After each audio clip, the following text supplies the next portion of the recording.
तमाम देखने और सुनने वालों को दिल नादान का अस्सलाम वालेकुम। दिल नादान आपकी खिदमत में हाज़िर है एक नई वीडियो के साथ। चैनल पे नए हैं तो चैनल को सब्सक्राइब करें, लाइक करें और वीडियो को शेयर ज़रूर करें।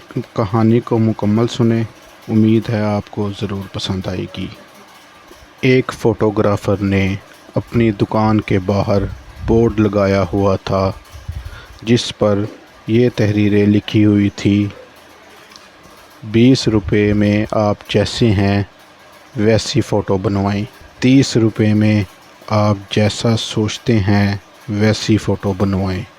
50 रुपये में आप लोगों के सामने जैसा दिखना चाहते हैं वैसी फ़ोटो बनवाएं। तो मज़े की बात आपको बताऊं, एक मरते वक्त इस फ़ोटोग्राफ़र ने बताया कि मुझसे हमेशा लोगों ने 50 रुपये वाली फ़ोटो बनवाई है। इसके कहने का मकसद ये था कि अक्सर लोग पूरी ज़िंदगी दूसरों को दिखाने के लिए गुजार देते हैं, सारी ज़िंदगी दिखावा करते हैं और 20 रुपये वाली ज़िंदगी नहीं गुजारते।